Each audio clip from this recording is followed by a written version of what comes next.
आए हैं जैसे 12 मासा। एक भाग अपना हो चुका। सियारे के मतलब सियारा मतलब ठंडी सर्दी। सियारा मतलब ठंडी सर्दी। सर्दी के जो 4 महीने होते हैं भारतीय महीने। सर्दी के जो 4 महीने अगहन मतलब मार्च, पूस मतलब पोष, माघ और फाल्गुन। ठीक है, मैंने आपको पहले ही बताया है राजा रत्नसेन अपनी प्रियतमा रानी नागमती को छोड़कर सिंहल की राजकुमारी पद्मावती से प्रेम करने लगते हैं और ये जो उसकी महारानी है उसको बिल्कुल ही भूल जाते हैं। ठीक है, वो चले जाते हैं पद्मावती के पास। उस समय नागमती अपना किस तरह से समय व्यतीत करती है विरह में, यहाँ विरह का वर्णन किया गया है। मतलब नागमती जाड़े के जो 4 महीने हैं अगहन, पूस, माघ और फाल्गुन, वो 4 महीनों में किस प्रकार अपना समय बिताती है, किस तरह रोती है, किस तरह अपनी विरह वेदना को शब्दों में व्यक्त करती है, ये 12 मासा में वर्णित है। और इस 12 मासा को लिखा गया है कवि जयसिंह। इसकी भाषा कौन सी है? कौन सी भाषा है? और मुझे ये बताओ अवधि में धी कौन सा आएगा? बड़ा। कौन सा आएगा? बड़ा। ठीक है, छोटा अवधि, ये दोनों का आंसर है। ये अवधि मतलब समय। अवधि मतलब समय। अगर आप ऐसा लिखते हो तो आपके अर्थ का अनर्थ हो जाता है। और ये अवधि मतलब भाषा। अवधि एक भाषा का नाम। ये अवधि भाषा कब चली? भक्ति काल में। कब चली? भक्ति काल में। ठीक है, और अवधि भाषा किसकी थी अपन पढ़ चुके हैं? किसकी थी? तुलसीदास। तुलसीदास के आगे क्या लगाओगे? पुनः रिपीट कर रही हूँ। तुलसीदास। ठीक है, तो तुलसीदास जी की भाषा अवधि थी। जायसी की भाषा अवधि है, लेकिन ये अवधि ठेठ ग्रामीण अवधि है। कैसी अवधि है? ठेठ ग्रामीण। जैसी की शैली मस्तवी है, पहले भी बता चुकी हूँ। ओके, ये भक्ति काल की प्रेमाश्रयी शाखा के प्रमुख कवि माने जाते हैं और सूफी काव्य धारा के प्रमुख कवि माने जाते हैं। उन्होंने नागमती की वियोग व्यथा का वर्णन किया है। मैं एक एक लाइन का अर्थ करूंगी, ठीक है, आप समझते जाना। ओके, पहले अपन 2 लाइनें पढ़ेंगे। ठीक है, विचार कर कर तन कापा, सूरज जड़ाई लंक दिसि तापा, विरह बाढ़ि दारुण सीयो, कपि कपि मरो लेहि हरि जीव। ये मैं इस राग में गा रही हूँ। सीधा बता दो कौन सा छंद है? कौन सा छंद है? कौन सा छंद है? तुलसीदास जी का अपन पढ़ चुके हैं। हाथ खड़े करो। कौन सा छंद है? चौपाई। खड़े होके बताओ बेटा, कौन सा छंद है? खड़े हो जाओ। चौपाई। चौपाई कौन सा छंद है? चौपाई। ठीक है, चौपाई और दोहा दोनों साथ छंद है। ठीक है, उस जाड़ पर धर धर कापा। रानी नागमती वियोग व्यथा को व्यक्त करते हुए कहती है कि पूस का महीना आ गया है। पूस मतलब पोष। पूस मतलब पोष। ठीक है, पोष के महीने के आने से सर्दी बढ़ गई। सर्दी बढ़ गई है और मेरा शरीर थर थर कांप रहा है। आता है आपके समझ में? मेरा शरीर थर थर कांप रहा है। सूरज जड़ाई लंक दिसि तापा। सीधी बात है, सबको पता है उत्तरायण और दक्षिणायन, सबको पता है। अभी सूरज कहाँ है? दक्षिणायन। कहाँ है? दक्षिणायन। दक्षिणायन होने से भारत में ठंड कम पड़ रही। और जैसे ही 14 जनवरी आएगा सूरज कहाँ होंगे? उत्तरायण। कहाँ होंगे? उत्तरायण। अपन उत्तरायण मनाते हैं। 14 जनवरी को मकर संक्रांति मनाते हैं, ठीक है ना। वही सूरज उत्तरायण होते हैं, अभी दक्षिण आयन है, तो कवि जायसी कहते हैं कि सूरज भी इस समय कहाँ पर है? कहाँ पर है? लंका।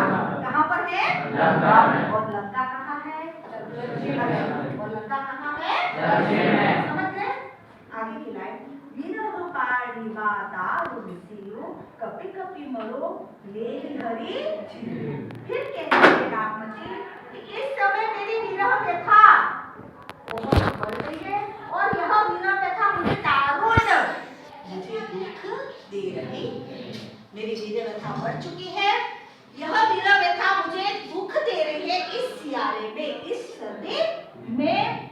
और कभी कभी मरो ले हरि जियो, यानी कि मैं कब कब कर मरी जा रही हूँ और ऐसा लगता है कि ये शीत मेरे प्राण हरि, जीव मतलब प्राण, हरि मतलब हर लेकिन, ये सर्दी मेरे प्राण ले।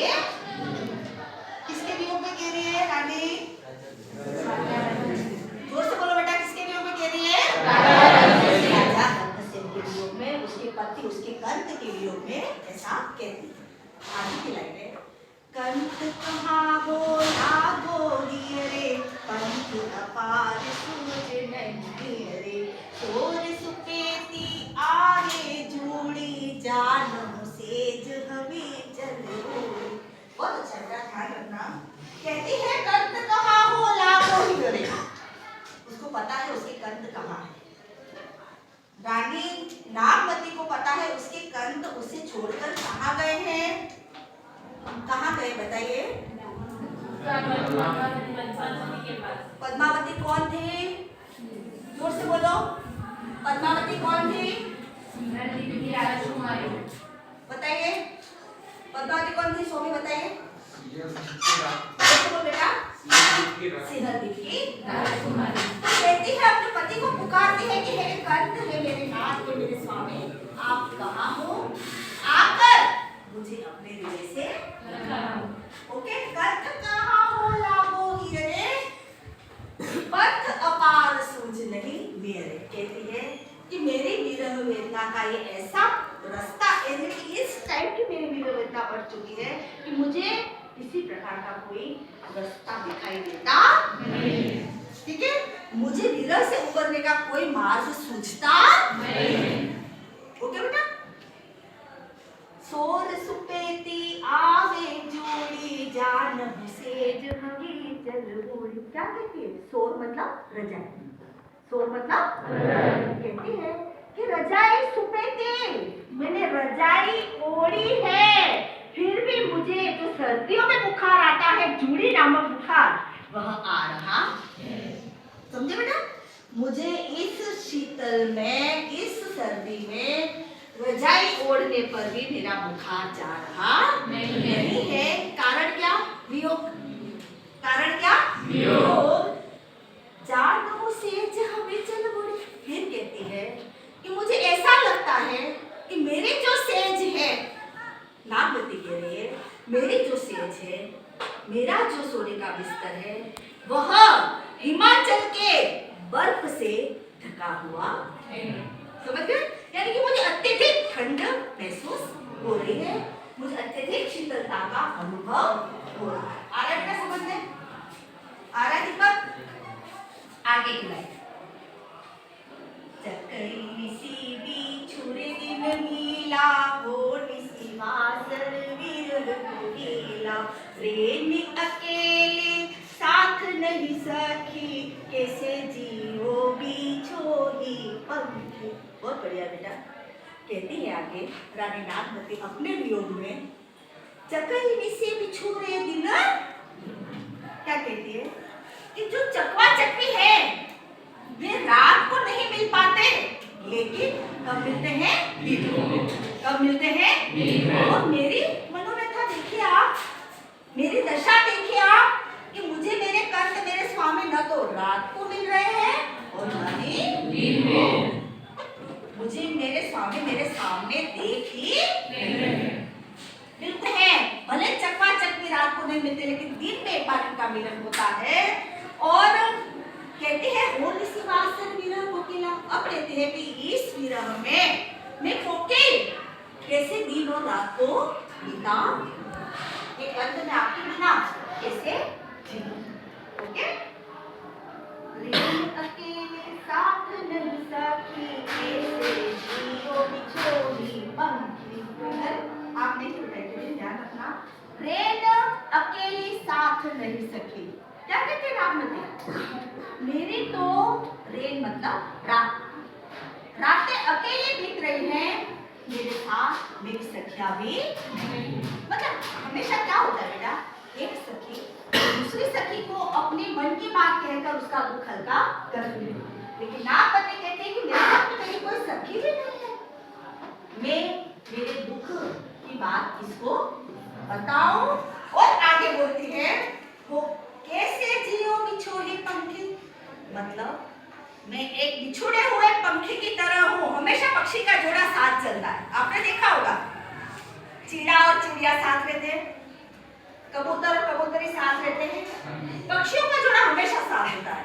तो यहाँ पर नागपति कहती है कि मैं तो एक कुछ बिछुड़े हुए पंछी की तरह हूँ, मेरे साथ मेरा जो संगी है, मेरा साथी है, मेरा प्रियतम है, वो मेरे साथ नहीं है। अब आप ही बताइए मेरे कष्ट मैं कैसे जीऊं, मतलब मैं कैसे मेरे दिन निकालूं, मैं कैसे मेरा जीवन व्यतीत करूं। यस, आगे। विरह सचान भवे तन चाड़ा, जीवत खाए हुए नहीं छाड़ा। बहुत अच्छा बेटा कैलाश, आप रिपीट कर रहे हो, ट्वेल्थ को विशेष ध्यान रखो। विरह सचान भवे, विरह सचान भवे तन छाड़ा। अब क्या कहते हैं बता, सचान मतलब, सचान मतलब बाज, सचान मतलब बाज। यह विरह रूपी जो बाज है वह मेरे तन को, मेरे शरीर को खाए जा रहा है। जाड़ा मतलब भोजन, उसको अपना भक्ष यानी भोजन बना रहा है। यहाँ कोई बाज नहीं है, वो शरीर खाने नहीं आ रहा है, मतलब कौन सा बाज है, विरह। यहाँ रूपा का अलंकार है, कौन सा अलंकार बेटा, रूपा।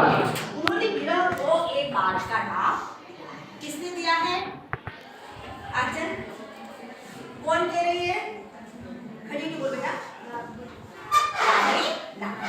नागपति कहती है कि जो विरह रूपी बाज है वो मेरे शरीर को छोड़ने वाला नहीं है। आगे कहती है जियत खाई मुहे नहीं छाड़ा, वो क्या कहती है, ये जिंदा ही मुझे खाए जा रहा है, तो मरने पर मुझे कैसे छोड़ेगा। बाज है वो, मैं जीवित हूँ, मुझे खा। बाज कैसा है, मैंने क्या बोला, किसको बाज नाम दिया है, विरह को। ये विरह मुझे जिंदा ही खाए जा रहा है, तो मेरे मरने के बाद मुझे कहाँ छोड़ने वाला है। ओके, रकत धरा मांस गरा, हाड़ भये सब संग, हरी सास सारस होई हरड़ी मुड़ी, आए समेत रामचंद्र की जय। ओके, हमेशा कहा है मैंने, आगे चौपाई बाद में दोहा। ओके बेटा, इसी लय से आपको गाना है, इसी लय से आपको समझना है, और जब कभी भी आप अच्छे टीचर बन जाओ, अच्छे शिक्षक बन जाओ, तो इसी लय से आपको आगे पढ़ाना भी। ओके बेटा, रकत धरा मांस गरा। अब नागमती कहती है राहुल कि मेरे शरीर का रकत, रकत मतलब का बेटा, खड़े के बताओ, रकत, रकत धरा मांस गरा, सिंपल, दिमाग लगाओ, खड़े जा, एक बार खड़े जा। अपना ये जो शरीर है, अपना तन है, उसमें क्या क्या चीजें हैं, रकत धरा मांस गरा। भाभी का बेटा, रकत मतलब जोर से बोल बेटा, रकत मतलब, एक बार तालियां बजाइए शिवा के लिए। रकत मतलब नागमती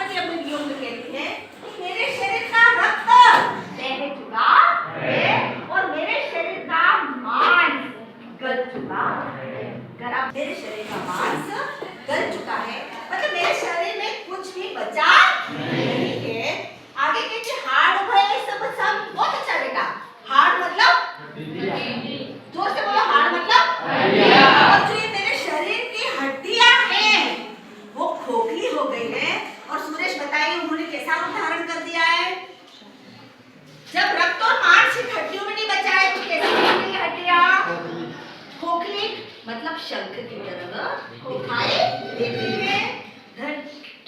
धनी सारस होई ररी मुई आए समेत हूँ पग। फिर कहती है धनी, धनी मतलब नाक, धनी मतलब नागवती कहती है कि आपकी ये जो प्रियतमा नागवती है वह अब मरे जा रही है, ठीक है? अब वह आगे जीवित रहने वाली नहीं है। तो वो अपने प्रियतम को पुकारती है कि हे मेरे प्राणनाथ, आप आइए, अब तो कुछ बचा ही नहीं है। और अंत समय के बाद मेरा जो यह शरीर मिट्टी में मिलेगा, वो सारस की उपमा देती है कि मैं एक सारस हूँ, मैं नहीं रहने वाली हूँ। आप मेरे बाद में आकर मेरे इन पंखों को समेट कर ले जाइएगा। मेरे इस जो शरीर की जो मिट्टी है उसको आप समेट ऐसी विनती करती है। ओके बेटा, थैंक यू।